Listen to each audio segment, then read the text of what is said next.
When it comes to quality sleep, Ashley has you covered with top mattress brands at winning prices and with special financing options available. You can snooze now and pay later. Plus, your mattress purchase helps give the gift of better sleep to children in need and U.S. Special Operations Forces. Visit your local Ashley store or shop online today and make every snooze count. Financing is subject to credit approval. See store or ashley.com for details. Canva presents True Crime of Design. In the office, Maya spots something unusual in the presentation. What's this? It was an off-brand font. Her coworker explains. I added the font. I thought it was fun. It was not. Maya solved it with Canva. Open up Canva, one click, and the font is on brand. Easy. Stay on brand and solve font crimes at canva.com, the home for every brand.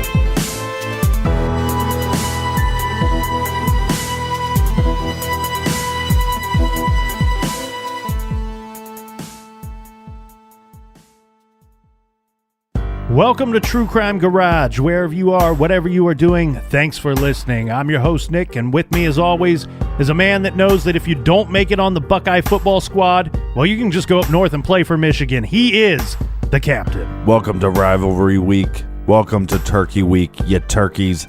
It's good to be seen, and it's good to see you. Thanks for listening. Thanks for telling a friend.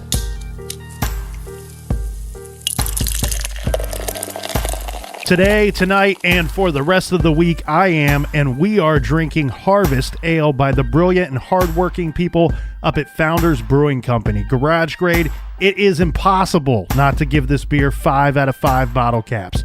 Listen up, because just like Drew Barrymore used to say, it's so magical. Because each fall, thousands of wet hop cones arrive just hours after being picked by Founders' favorite local hop growers, and thus the Harvest Ale. A bright IPA bursting with pine, melon, and citrus. Stay thirsty, my friends. And Harvest Ale was brought to us by these magical friends. First up, we have Mindy in St. Charles, Missouri. And a big we like your jib to Colleen in Atlanta, Georgia. Okay, this one says, get on it like a car bonnet. That is from Emma and Steve over the pond in Westcliff, Essex, UK. And staying in the UK, in Edinburgh, we have Alana. Next, we have Adrian, who says she loves to lash and listen, and also to try Big Rock Brewery. That's from Adrian in Calgary, Canada. And we have the Gentleman Hobo from Bismarck, North Dakota on this Gentleman's Tuesday. And last but not least, we have a beer fund donation from someone going by PMT who wants to recognize the end of watch for a good man and a brave officer. This is Deputy Burbridge of the Pottawatomie County Sheriff's Department in Iowa. Unfortunately, Pottawatomie? Yeah, I hope I said that right, but unfortunately, he was killed in the line of duty earlier this year. So, of course, on this week of giving thanks, we want to thank Deputy Burbridge for his bravery and hard work for keeping families of that community safe for many, many years, and our thoughts and prayers go out to his family. All right, Captain, everybody gather around, grab a chair, grab a beer, grab a turkey leg. Let's talk some true crime.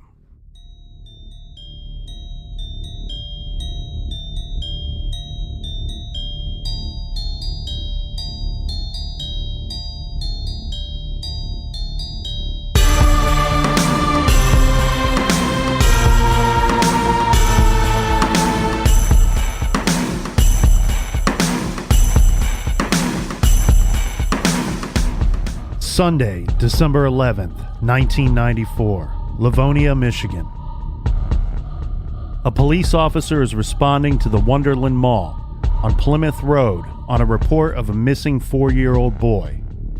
Upon arrival at the mall, the officer met 25-year-old Dwanna Harris. Dwanna is the mother of Dwan Sims, the missing 4-year-old boy. The officer immediately obtained the description of the missing child from the mother. Dwanna Sims is a 4-year-old African-American little boy with black hair and brown eyes. He is approximately 3 foot to 3.5 foot tall and weighing 45 to 60 pounds. He was last seen wearing a blue winter jacket over a multicolor windbreaker jacket, dark blue sweatpants, and black Fila low-top tennis shoes. After receiving the description, the officer contacted Livonia Police Dispatch and reported Dwanna Sims as missing.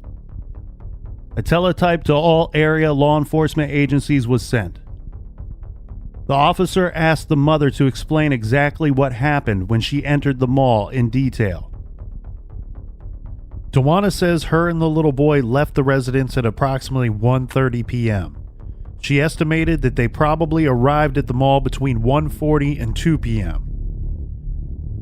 Dwanna Harris stated that she parked her Ford Thunderbird in the north parking lot across from the Target and walked with her son into the mall, entering at the doors between Target and Famous Footwear. Dwanna and Dwanna then went to the videotape department, where she told her son she did not have enough money to purchase a videotape for him. She told the boy they would go ask Dwanna's grandmother for some money. Dwanna's grandmother is also Dwanna Harris's mother, Beverly Harris. Beverly is working part-time on the weekends at the Ladies' Foot Locker store on the other side of the mall. Dwanna told the officer that her and Dwanna walked through the Target store, just looking around for maybe 20 minutes, stating that her and the little boy left the Target store together at approximately 2:30 p.m., walking through the East Mall entry doors. Dwanna said she walked next to her boy until they came to the area of the KB Toys, where she says Dwanna was talking to her as he walked behind her. She asked him a question, to which he did not give an answer. Dwanna Harris turned around, and just like that, her little boy Dwanna was gone. Okay, she thought, he must have went to the toy store. Dwanna ran to the KB toy store and looked for the little boy. She ran up and down each aisle. She did not find her son. She then checked the surrounding stores, including the food court area of the mall, but she was still unable to locate Dwanna. She told the officer, "I searched for him for about 30 minutes. Then she located a cleaning lady working at the mall. She tells her about her son who is missing. The cleaning woman calls the Wonderland Mall security and informs them of the situation. Dwanna Harris, along with several security officers, searched the entire mall for approximately 90 minutes. During the search, Dwanna notified her mother, Beverly, that Dwanna was missing. Beverly assisted in the search. When the boy could still not be located, Beverly called the Livonia Police Department. After speaking with Dwanna's mother and grandmother, the responding officer met with security officer Randy Pfeiffer. Pfeiffer told the officer he was notified about the missing boy by one of the mall's maintenance workers at approximately 3:45 p.m. At that time, Pfeiffer and 4 members of the mall security team searched each store and the parking lot. Along the way, they informed all or most employees of the stores of the missing subject and instructed them to contact the security office if he was found. After meeting with security officer Pfeiffer, the responding officer from LPD instructed Pfeiffer to continue the search until further notice, and he requested more LPD to the scene. An additional 5 officers and a sergeant on duty were dispatched and sent to the mall. Once the officers arrived at the mall, now 7 of them, they met at the east end of the mall near the American Eagle store. They were given a description of the little boy along with a specific area for each to search. They searched each store, all of the hallways, the food court, the movie theater, each bathroom, and the entire parking lot surrounding the mall. They searched behind stores and alleyways. First, an organized grid search, and then, when they found nothing, the officers along with the security team remained on site and continued to search, triple checking each area and location. Two of the officers asked Dwanna to go with them to the Target store. There, they learned the Target store had stationary security cameras set up at each of the entry and exit doors to the store. The officers confirmed with the Target store security officer that the cameras were operating and recording during the time that Dwanna Harris said she and Dwan had entered the store. The officers requested that they be allowed to view this tape in hopes that Dwan would be seen on tape leaving the store, giving the officers a better idea of the time and potentially a suspect in the case. Dwanna Harris sat directly in front of the television screen and viewed the video while a police officer and security guard were present. At approximately 1:44 p.m. video footage time, Dwanna stated, "There I am," and pointed to the video screen. Officers observed an African-American female holding the hand of a small child and exiting the store. Dwanna positively stated that was her and Dwan. The officers observed the two subjects walking out of the east door of the Target and then standing directly at the threshold of the store. It appeared the female was talking to the child. At this point, Dwanna said, "See, I'm telling him that we cannot buy a videotape because the checkout lines are too long." As the tape ran, the woman walked further out into the mall, still inside of the video camera. Dwanna said, "See, yep, I remember walking out that way." Officers then observed the female with the child in the video walk south toward the main aisleway. Dwanna stated, "Yep, there we go." The officers continued viewing the tape, but did not observe a single child or a child with an adult walk in the opposite direction or past the camera. Police requested security to blow the image up to full view. In doing so, the police observed the woman that Dwanna claimed to be, with the child in the video. She was wearing a brown hooded jacket and a baseball cap with a white emblem on the front. The officers observed Dwanna at the present time watching the video to be wearing a black coat without a hood and no baseball cap. The officer then requested that the sergeant come and view the video with Dwanna present. Again, Dwanna narrated her actions as she watched the subjects on the screen go out the Target doors. With the image blown up to full view, the officer pointed out to both the sergeant and Dwanna the differences in the clothing between the individual on the screen and Dwanna Harris. When the officers confronted Dwanna with this, she sat silent for several minutes and then reconfirmed what she had previously told the officers. "That's me," and then added, "That's not a hood, that's my collar." When the officers again pointed out the differences in clothing, both color, hood, and ball cap, once again Dwanna sat silent for several minutes, and then she said, "Oh well, I guess that's not me." The officers then sat with Dwanna and viewed the surveillance footage from an hour before she said she had arrived at the store, all the way through to an hour after she said the boy went missing.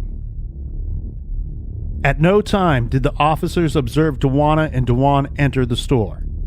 At no time did the officers observe Dwan on any of the video footage. The officer confiscated the surveillance footage from the Target store and asked Dwanna if she would go to the police department to give a statement to the detective. She agreed to go. 4-year-old Dwan Sims was not seen on any video footage from that Sunday, December 11th, 1994. He was never located that night. And after giving her statement to the detective, Dwanna Harris went home that night.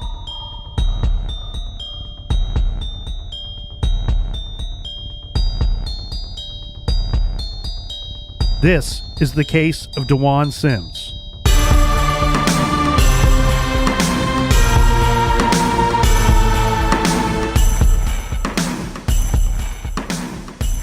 This is a strange case, Captain, because we have a small boy who goes missing from the Wonderland Mall in Livonia, Michigan back in 1994. Now, this is early December 11th. So we have to put ourselves in the mindset of this mall at the time. We are in full swing of the holiday shopping season. And this case came recommended to us by several of our listeners up in the great state of Michigan. Now, we were able to track down Randy Pfeiffer, who was one of the security guards working at the Wonderland Mall in Livonia, Michigan, that day that Dwan went missing. Just to give you a little bit of an idea here, Livonia, Michigan, it's about a 25 to 30-minute drive west of Detroit, to give you a little idea of the location here. Yeah, and with it being Turkey Week, there's going to be a lot of people shopping on Black Friday, and the malls will be packed. And this is a big fear for a lot of parents. You go shopping, and you turn around, and your kid is gone. So let's introduce Randy, who was working as a security guard at the Wonderland Mall on December 11th, 1994. Randy, can you tell us a bit about yourself and what occurred that day? Sure. So my name is Randy Pfeiffer. I grew up in a small town outside of Detroit, and on December 11th, 1994, I was working as a security guard in Livonia, Michigan, in a mall. It was called Wonderland Mall, and in the nice suburban area of Livonia, Michigan. I was going to school, and then this was kind of during the summer. I had taken this job and then continued on into the fall and into the winter. So obviously during the holiday season, it's going to be a little different. Can you take us through a typical day? So average day for us would be, especially during that time, the mall's crowded. Malls were still big back then. There was no Amazon or anything of that sort. So typical day was just going in, patrolling the areas of the mall, make sure people are safe, people are doing the things that they're supposed to be doing, helping shoppers find things, deterring crime, if you want to call it, helping out with typically like retail fraud type things if somebody tries stealing something, and that business is always up around that time of the year, and then dealing with the lost children or lost child calls, which we typically would get probably about 10 a day, maybe around that time. And they would just be really quick. Hey, can you meet so-and-so by the food court or by the arcade or something? They can't find their kid. Meet up with those people or meet them at the information booth.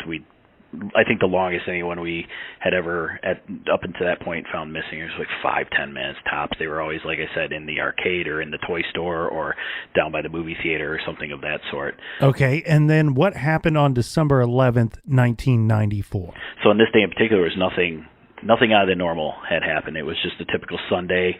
Mall opened a little bit later on Sunday, so everything was getting going. So it was about 2-3 o'clock in the afternoon, and I got a phone call from one of our help people, maintenance people, called to say that there was a lady who had lost her child down by the Target area, which is where one of the anchor stores were. So we went down there. I talked to her for the very first time. She was physically upset, crying and everything. Asked her for the normal description of her son, how old he was, what he was wearing, was the last place she saw him, and kind of just let us down. And we, hit the typical places, the toy store. He was 3 years old, so I don't know how far he would have gotten at 3 years old. I was 18 years old at the time, so I didn't know.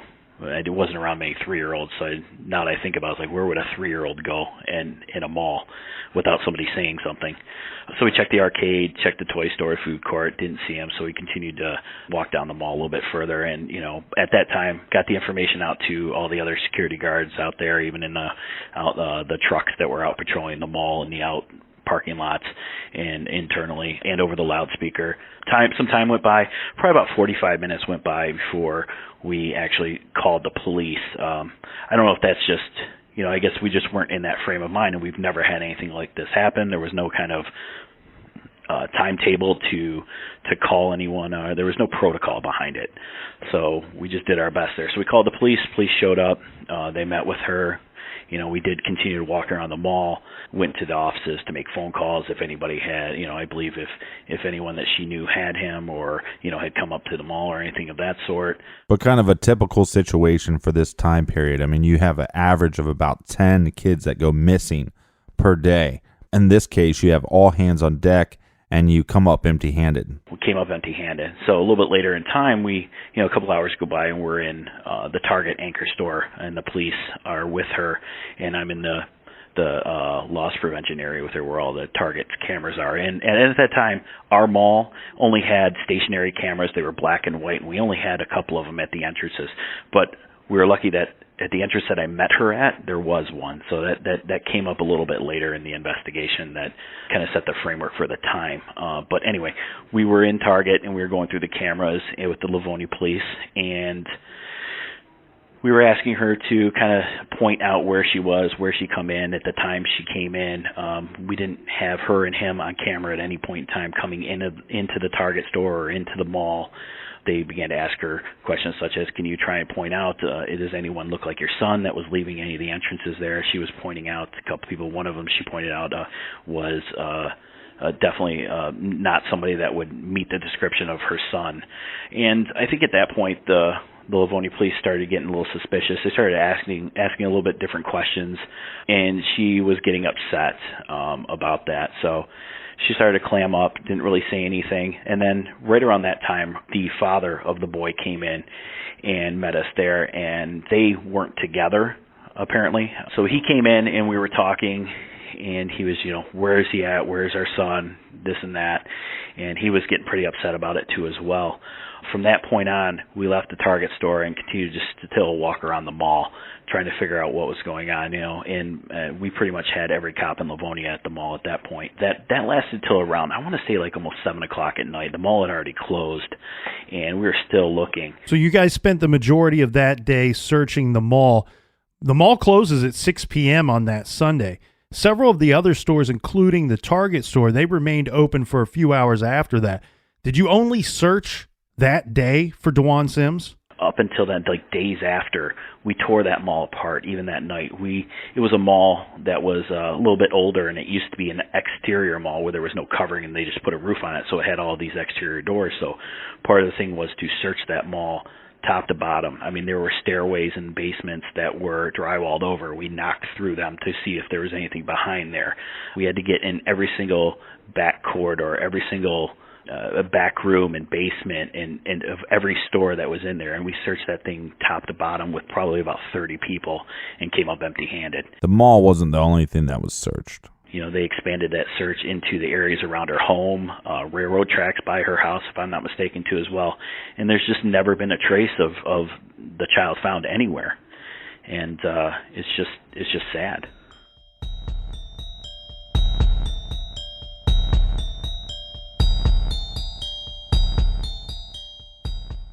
This show is sponsored by BetterHelp. Do you look forward to the holidays? Maybe you struggle with seasonal blues.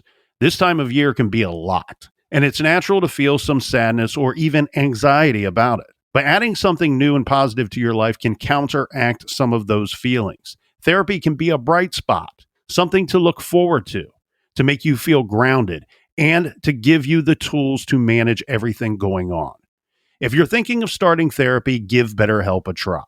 It's entirely online, designed to be convenient, flexible, and suited to your schedule. Just fill out a brief questionnaire to get matched with a licensed therapist and switch therapists at any time for no additional charge. Find your bright spot this season with BetterHelp. Visit BetterHelp.com/garage today to get 10% off your first month. That's BetterHelp, HELP.com/garage. Dreaming of overseas adventures or connecting more deeply with family from afar? Rosetta Stone bridges the language gap. I've tried others, but Rosetta Stone's immersive lessons and voice feedback technology are game changers. Dive into 25 languages by learning intuitively, just like when you were a kid. And here's the holiday sparkle. Grab a lifetime membership now and save 50%. Gift yourself the world. Head to rosettastone.com now and save 50%. Major phone carriers make you sign contracts with rigid data plans to trap you into a kind of forced phonogamy. Sounds pretty insecure if you ask me. At Consumer Cellular, we believe in a more consensual and healthy form of phonogamy, free of contracts and more flexible to your data needs. This way, you stick around not because we force you to with contracts and fees, but because you love our phone plans. Like ardently love our phone plans. Phonogamously. Consumer Cellular. When freedom calls, we're here to answer. Call us at 1-888-FREEDOM.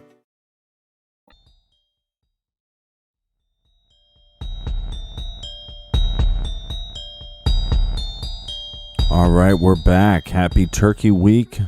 Safe travels to everybody. Cheers, Captain. We're talking with Randy. Randy, we're talking about Dwan Sims. 4-year-old Dwan Sims has gone missing. Tell me in a little more detail about when you first encountered his mother, Dwanna. I mean, was it everything you expected to see? Is it the typical reaction by a parent who has lost a child?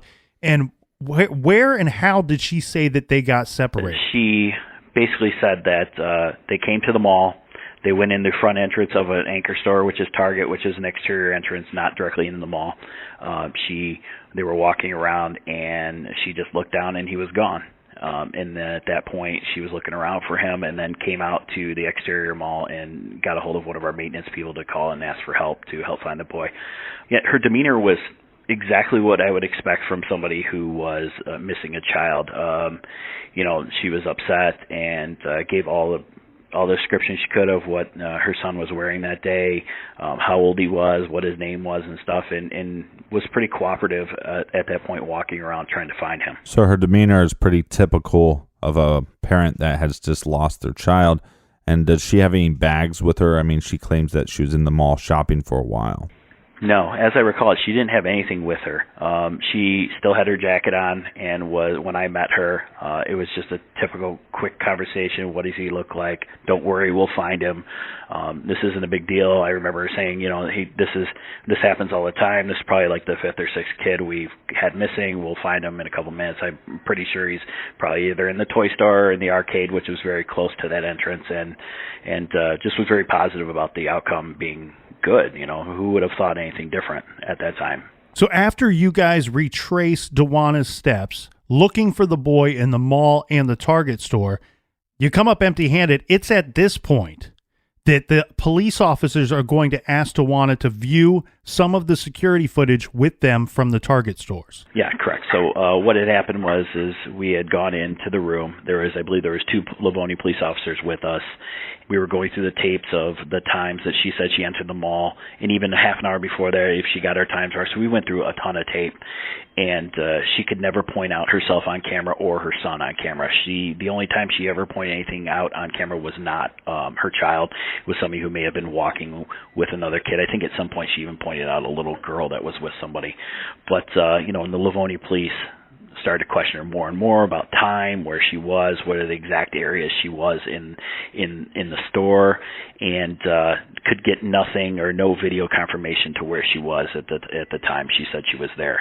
And at that time, the father showed up, and he was very upset, and he seemed upset with her too. And I'll even go as far as saying that he seemed upset with her about where their kid was. And then the Livonia police started asking a lot of questions, like, where did you come from? What time did you get here? What did you do this morning? Things of that sort. Started to try and dig a little bit deeper into the situation. And at that point, she decided that she was I'm not going to say she was completely combative or not cooperative, but she started getting upset as to, and just throwing out things like, why are you not looking for my son? And then it just turned into her just being quiet and then walking along with the rest of the police, just answering pretty much the exact same questions that over and over that the police had came up for and were asking her. So now her actions kind of seem a little suspicious, but before this, was she begging for you guys to call the police, help me find my kid? And once she couldn't find the kid, did she go, hey, call the police? No, not at all. So it was it got to be enough time to where we decided that we weren't going to be able to find the child, and that was a whole another thing that happened to us. There was things that happened after this that got put in place because we didn't call the police in time. We were all under the gun about why didn't we call sooner, or why didn't But hey, I was 18 years old, and I think the oldest person that was working as security in the mall was probably like 23 at the time. None of us had any experience with any of these things, and there was nothing written down about calling the police. But we eventually did, and they came, and it escalated greatly from there. So, well, there's no protocol for this sort of thing because, like you said, you guys get reports of missing children constantly throughout the day, and they're always easily located 5-10 minutes later at the arcade or the toy store and the food court. Now, regarding that day, was there anything that stands out to you as suspicious about Dwanna's behavior? To that point, one of the big things that came out over the years, and I had known for a long time, is that her mother worked in the mall and never cared to share that information with anyone. Her mother worked at a Lady Foot Locker that was down in the center of the mall, completely opposite end of where we were, and not once did we ever walk down there. And apparently she knew that her mother was working that day, but again, we never went down there we went down that area, but never made contact with her mother.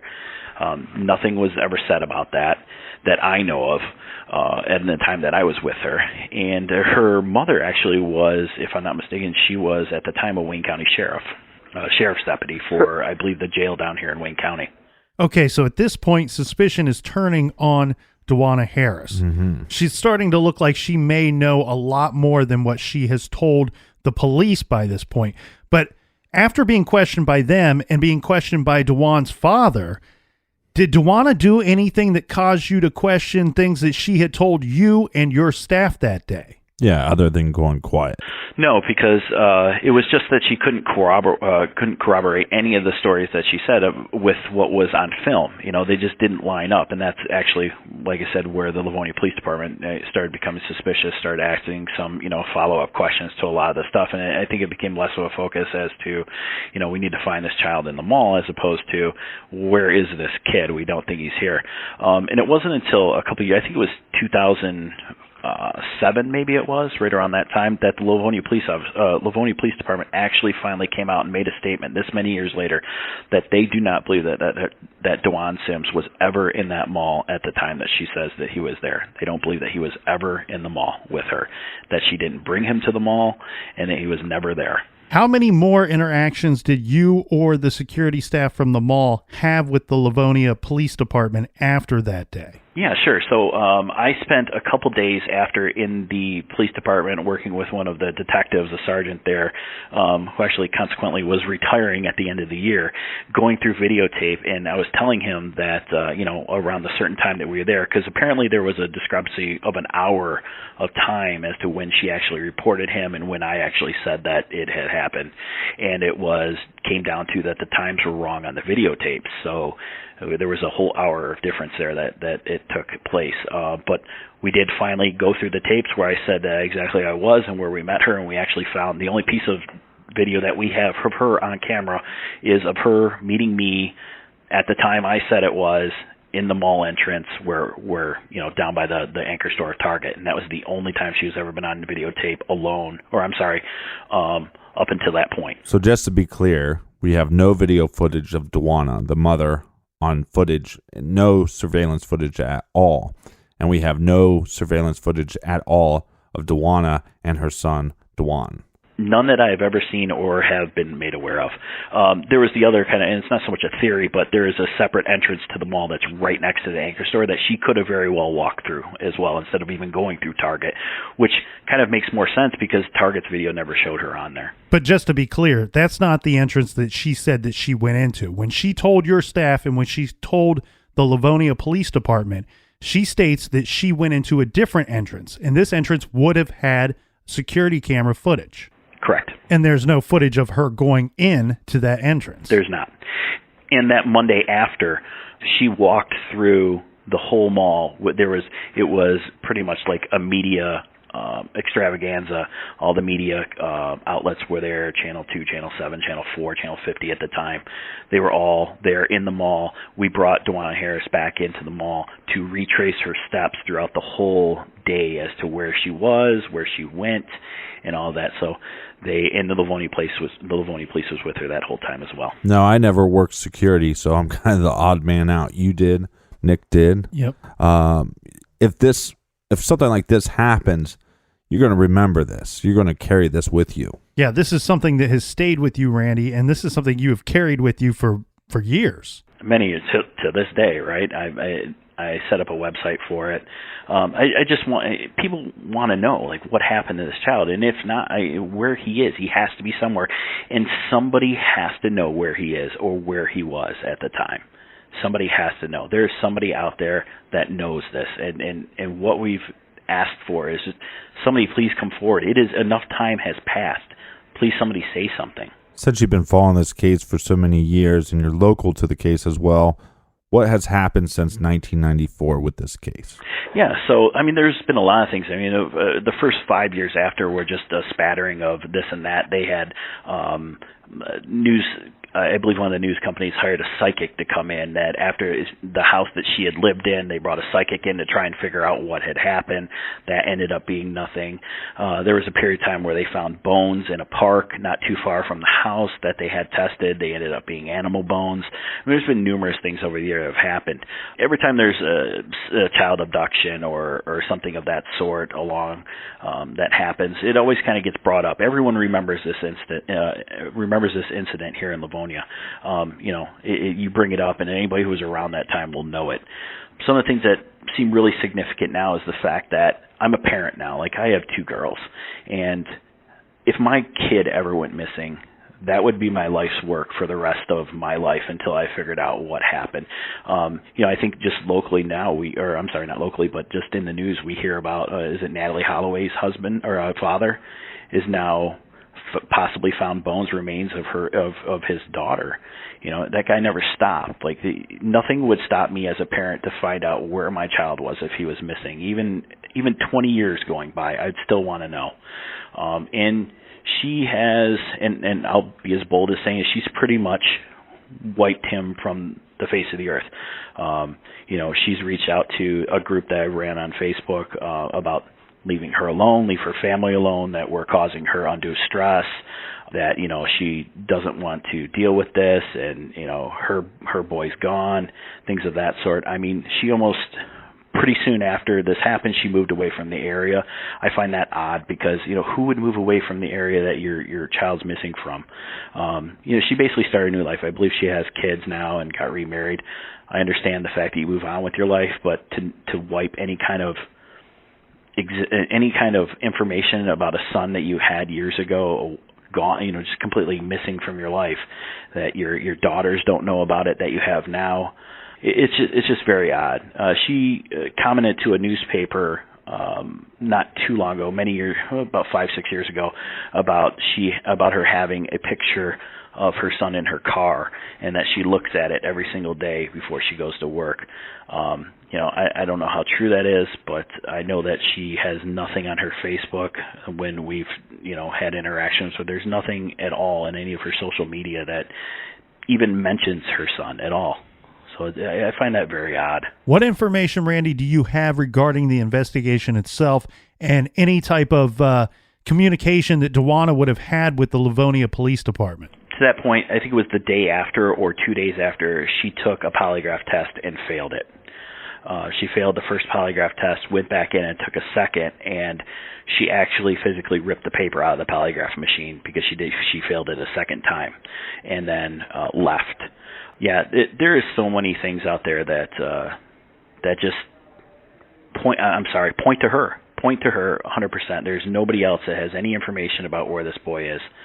The things leading up to that's the whole point. That's the mystery of everything, is where was she the night before, up until the point where she said she got to the mall. Where was her son?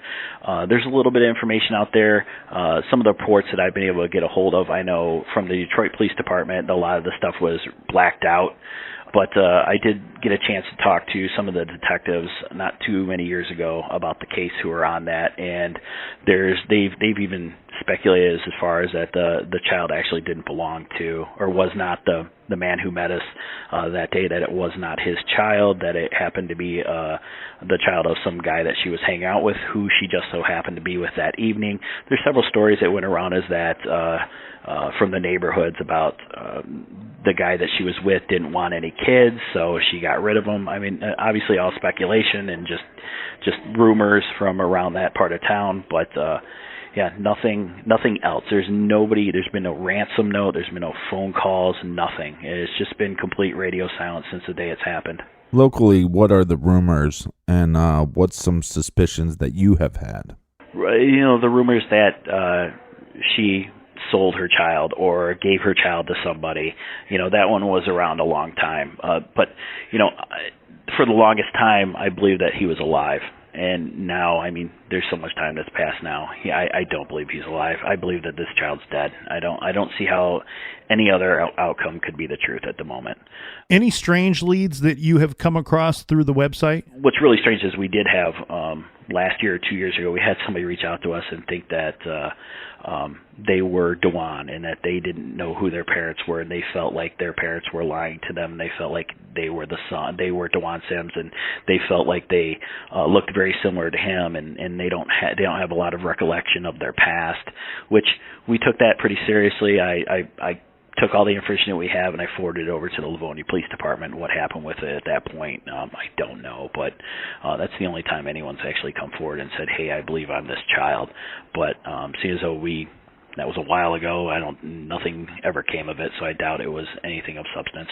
Randy, was there ever any other child abductions in that area during that time period? So when it comes to other abductions in the area at the time or even in the past, zero, none. There was absolutely nothing on the radar of anyone ever being abducted in that city on that scale, let alone a child.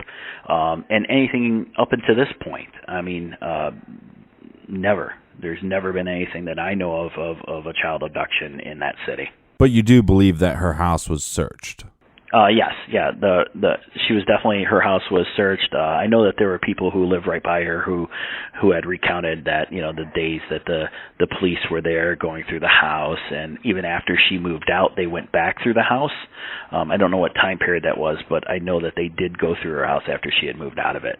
There was a public rally or some type of candlelight vigil where we have Dwanna Harris going on record and complaining that because of the Susan Smith case, now this took place just months before Dwanna went missing, she's claiming because Susan Smith was in the news that her son is not, they're not searching for Dwanna the way that they should be. Yeah, correct. So, I definitely, I'm glad you brought that up because, the Susan Smith case was taken up, was brought up right around that time was when, if I'm not mistaken, that was the case where Susan Smith had said that her child was abducted by an African-American gentleman, and it really wasn't the case. She actually, I believe, drowned them or something of that sort. But, I believe she went on record saying that if this was the only reason that nobody's looking for her son, or this doesn't have, larger outpouring of support, was that it was a young black child and nobody was looking for him in a white city. It was something along that lines. I'm definitely paraphrasing, though. You have firsthand knowledge that law enforcement and the community was not taking this case lightly. Yeah, not at all. And I'm glad you hit on that, too, as well, because, they were out for us. The Livonia Police Department immediately, was working with the Detroit Police Department. If I'm not mistaken, that the Detroit Police Department also then brought in the FBI.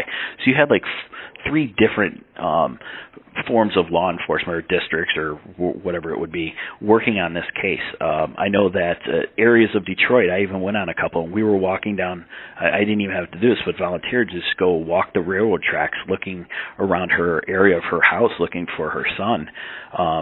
At that point, obviously the police were thinking that maybe somebody dumped him or she had possibly maybe done something with him. But, weeks had passed. People were still out looking for him. I remember one night I was working in the mall, and some lady, I believe it was probably maybe a week or two after this had taken place, somebody had heard some gossip or thought they heard something on the news that he was found in a dumpster in the back of the mall, and a bunch of people started running towards the back of the mall, and come to find out there was nobody out there. There was just a movie theater, garbage or trash compactor that was back there, and there was nobody out there. They didn't find anything, but somebody started almost like a little bit hysteria in the mall, and probably 10 to 20 people were running through the mall trying to go see if they had found him in the back of a dumpster. Randy, what, if anything, could have law enforcement done differently in this case? I'm a firm believer if they had that some of the technology that we have today, the only thing I can say, and this is not against any of the police department, is that I don't think that they were equipped for something like this happening. No one would have expected something like this to happen in a city like that. And I think that's maybe where if any misstep was taken, it was just that fact. Nobody would have thought that would have happened there. Well, Randy, thanks for taking the time out to talk with us today, and thanks for your continued work on this case. Yes, thank you, Randy, for all of your insights regarding the disappearance of Dwan Sims. You have a wonderful and happy Turkey Day, my friend. You too. Thank you.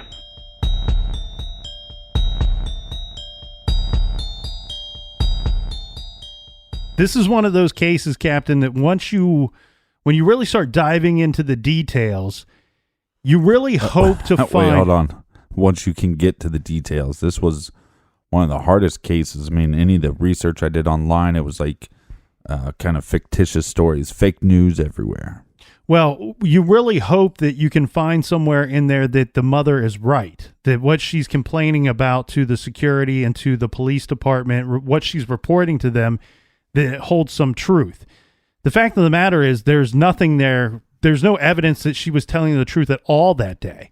We have eyewitness testimony that states that she didn't arrive at the mall when she said she arrived. Right. And that she was seen in the parking lot pulling in and getting out of her vehicle without anybody with her, without a boy, a girl, or anybody with her at all. Yeah, and I believe there was more than 2 eyewitnesses, but there's at least 2 credible eyewitnesses that saw her get out of her car with nobody with her.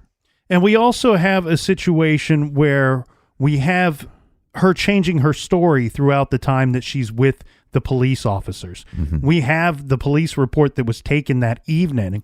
Now, we might have some people that have reviewed that police report, and they'll say, well, Randy says that the security department was the one that notified the police. The police report, I believe, states that Dwanna's mother, Beverly Harris, called the police. Right. It's very likely that both of them did. The fact of the matter is that no report states that Dwanna Harris was the one that called police or states that the police should be called. Yeah, and I don't know if that matters. But I think what matters here is the times that she is possibly lying, or like people will say, well, maybe she didn't go into that entrance so she wouldn't have been seen on tape. Well, she says that she, lost contact with her son somewhere in the mall. Again, there's no footage of this. There's no footage of her in that mall with her son. There's no eyewitness that can place her and her son in that mall. There's no footage of her entering the mall or the Target store in the entrance that she said on more than one occasion that she used.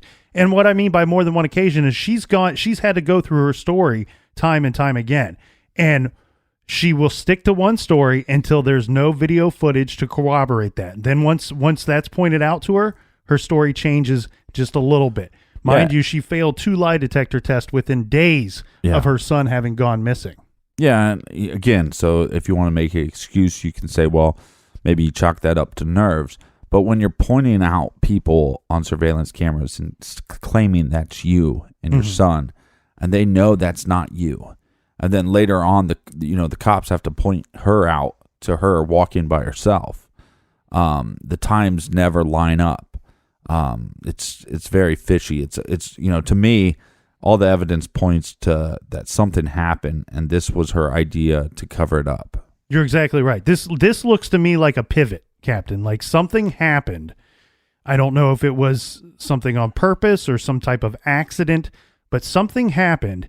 And then she had to pivot, and she came up and presented this whole story of, I'm going to take myself to the mall, and I'm going to report that he went missing. He was walking with me through the stores, through the mall, and that's what happened to my son and to my little boy. Yeah. She wasn't truthful that day. She wasn't truthful afterwards. And when her story started to fall apart, what she ultimately did was she turned this around on the police and the community. And both the police and the community had her back from the beginning. They wanted to believe her story. Well, they wanted know. to look for an abductor. Yeah, but we don't know what the interactions are or were from the get-go with the police officers. Well, what I do know is that they took her statements and they let her go at the end of the evening. Yeah. That's a fact. Well, and we know that they called in a bunch of backup, so they had a lot of officers at that mall looking for this child. Right. But what I'm getting at here is when she didn't tell the truth and when things didn't go her way and once they didn't look beyond her, she basically said, you know what? They're screwing up this investigation. They're centering this thing around me. They're not handling this thing the right way. They're not looking for my boy because he doesn't look like the rest of this city. They're not doing everything that they can to find him. And we know that that's not the truth. There are plenty of newspaper reports, Right. third-party reports, that the Detroit Police Department was extremely active in the search for this little boy and active in the investigation into what could have happened with this little boy. Well, and if they weren't told lie after lie after lie, they might know where to actually look. We actually have one statement that came from the Livonia Police Department to the media at the time that said this came out just before Christmas, where the police department announced that they had received over 700 tips by the Christmas time. And since the boy had gone missing, that they had paid out over $43,000 in mandatory overtime because of all the searches for the boy. And just because the holidays were coming up, the mandatory overtime would not end. They announced that their officers may have to see their families, may not get to see their families on the holidays or spend time with their families, that they would have to work that around this mandatory overtime while this investigation was still hot. I wonder if she picked the mall as a cover-up story because her mother worked there. That's one thing. That to me almost seems like a dumb move on her part. And I don't think that Dwanna Harris, I don't think she's stupid by any means. I think that she may have pulled something off and gotten away with something because I think she outsmarted a lot of us. Even though we were suspicious of her, I think that was her one dumb move, was going to where her mother worked at this part-time gig. Yeah, but what I'm saying is that out of all the people in her life and her son's life that would probably be really up in arms about this or be suspect of her, it'd be the mother, right? Her mother. So by having him supposedly go missing where you work and where there's surveillance cameras, that, you know, you're not going to focus on me. Well, from everything that I read, this is what makes it a little tough for the investigators. From everything that I read regarding this case was that Beverly, the grandmother, Dwanna's mother, she was in full support of her daughter during the course of this whole investigation. Right. However, I do want to be very clear about this. Everything I read regarding Beverly, the grandmother, she was extremely cooperative with the police. And she's the one that called the police. Right. She's the one that called the police. Her home was searched after during this investigation as well. But where we remain to this day, Captain, basically the facts of this case are this. Dwan Sims was never seen on any of the surveillance footage from that day when he was reported missing. There is not one single person that has ever come forward stating that they saw Dwan at the reported location of his disappearance. There is currently no activity on this case. The Livonia Police Department, they still to this very day hold the belief that Dwan Sims was not at the mall that day, that he was reported missing. Well, I think that's where all the evidence points. And I think if you're going to say otherwise, well, then you have to prove some evidence of that. And we also have the mother who failed 2 lie detector tests just days following him having been reported missing. There have never been any charges filed against anyone in this case. And Dwan's mother, Dwanna, to this day maintains her innocence in this case. But it also seems to me, Captain, like this investigation, even though they left it open, it looks to me that because of the person that this should center around, right, when she up and left town, I think she left her son's memory and anything to do with him in the rear view that day.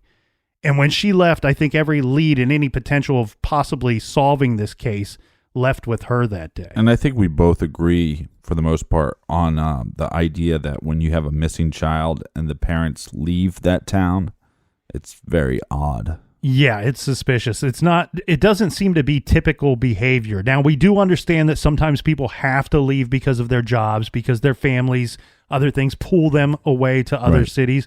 But 9 times out of 10, Captain, what we see is that a mother or a father, parents of people that disappear, of children that go missing, they don't up and move, especially children that are of a young age, because their thought is, you know what, if he or she ever breaks free, if they have that moment where they could reach out to me, right, they'll come back to their home where they grew up, where they remember living, or most of the time they don't even change their phone numbers. Yeah. Because for fear that one day if they get the chance to pick up a phone and call and reach out for help, I better have that same phone number. I better be there to answer the phone or answer the door when my missing child, comes back for help and comes back to me. Now, if all this evidence is wrong, if there's a logical explanation for all this evidence, then I do feel for her, and that would make some logical sense on why she would want to move away, and maybe why she doesn't have all these things on her Facebook about her missing son, because basically all the fingers point towards her. And I'd like to tell you that there's a little light at the end of this tunnel, Captain. I don't see it here. I don't see this case getting solved. I mean, it's very strange that they've not recovered any remains that turned out to have been Dwanna to this point. Right. I mean, we're over 20 years later. They have from time to time released, the age progressed photos of what he may look like.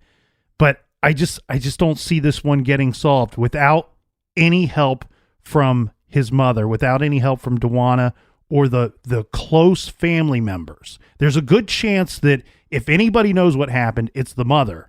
But there's also the potential that somebody else in that family might know something. Right, that maybe she told somebody. And without that information, I just don't see getting the break in the case that this thing needs. How about a little recommended reading, Captain? All right, hit me. Okay, here we go. This one has been long awaited for, and I highly recommend this one. It's called Member of the Family, and this is by Diane Lake. Who is Diane Lake? Mm-hmm. Well, she is the youngest member of the Manson family. And Charles Manson just died. In late 1967, at the young age of 14, Diane Lake became one of Charlie's girls, fully recruited and fully accepted into the Manson family.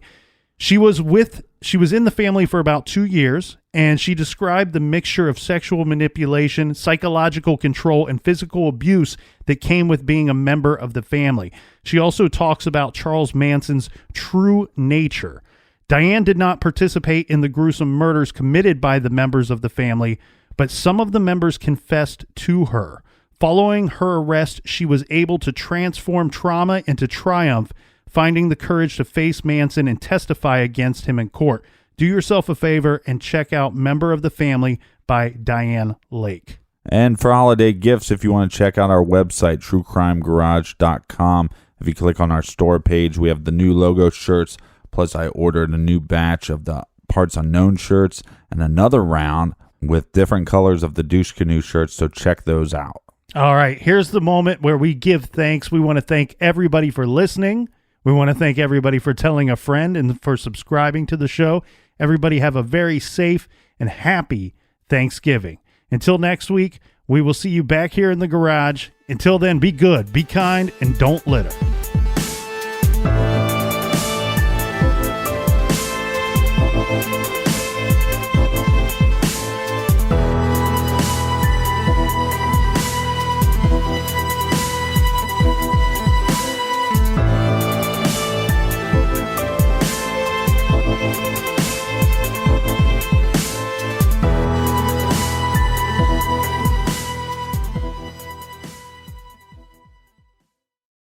You can start your day off right when you find a professional on Angie to get your plumbing right first.